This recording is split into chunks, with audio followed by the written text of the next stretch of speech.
All week, we've been told we need to take the pressure off our pathology laboratories. Rapid antigen tests should be free, and we will be making them free. And we will share the costs of those 50-50 with the state government. But after yesterday's Nat Cab, the reality of free, widely available home testing kits sounded a bit different. Rapid antigen tests will be provided publicly at those testing centres for those who require one according to the rules. Those brand new rules were that confirmed cases and close contacts needed to return a negative rapid antigen test on day 6 of isolation in order to be released after day 7. But less than 24 hours after that rule came into place, the National Cabinet has dropped the day 6 rapid test for confirmed cases entirely.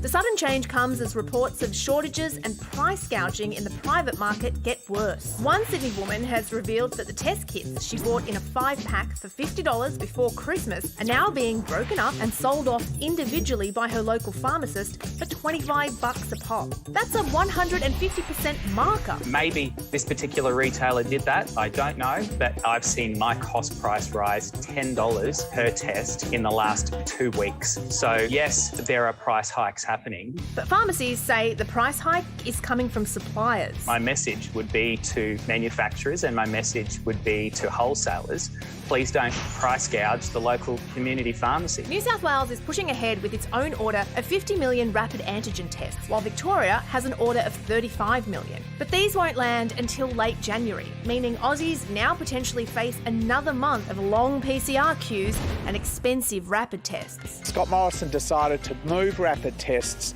to the centre of our testing and tracing system without apparently giving any thought to questions of supply and questions of affordability. Shelves around the country are empty. Australians cannot, for the life of them, get their hand on a rapid test.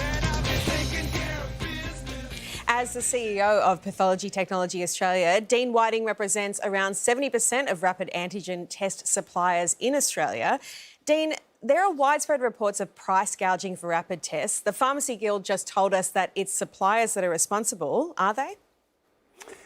No, I wouldn't think so. I think the majority of the large suppliers that are members of our organisation have fixed prices. What does change is the cost of freight. So at the moment, there is a very tight freight situation worldwide, and getting freight into Australia has seen a spike of about 500% in the pricing.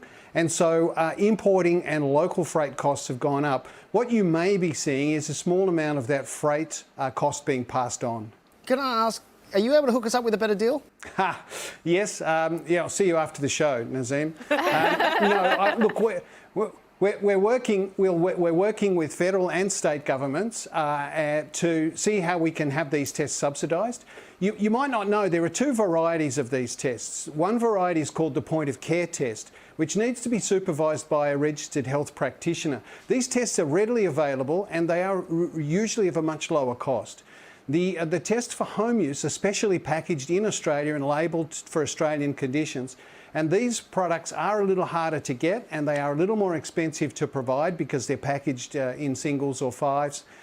So they're the ones that we're struggling with a little bit, but in the next weeks or so, we will have a much better supply of these products. Dean, the Prime Minister yesterday said that the government wasn't backing free rapid tests for all because your suppliers had concerns. So I'm curious, what are those concerns that you have? Yeah, I'm a bit curious about this as well. I'm on the record already, maybe even on the project recently, saying I think there's an access and an equity issue here. We need to be able to provide these tests to people who most need them. And in many cases, it's the lower and middle income bracket that need to be able to do these tests. It's also the small and medium enterprises, businesses that really can least afford to test their staff on the way into work.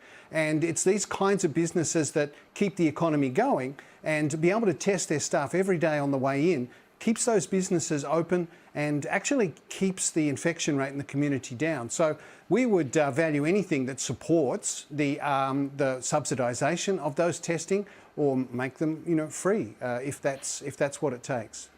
Well, the PM says that it's a supply issue, and then the suppliers say that it's a government issue. The fact of the matter is we need these tests, so how do we fix this?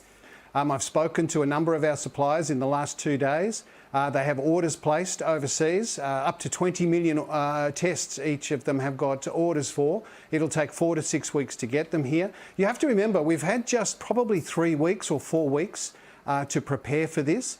And it's only yesterday that we got the really positive signal that rapid antigen tests will have a role to play. And that's really what we've been waiting for here, is just a strong signal to say, yes, let's go, manufacturers, let's get those kits and let's get them into the country. So we can now do that with confidence. Dean, we appreciate your time. Thank you so much and have a happy new year.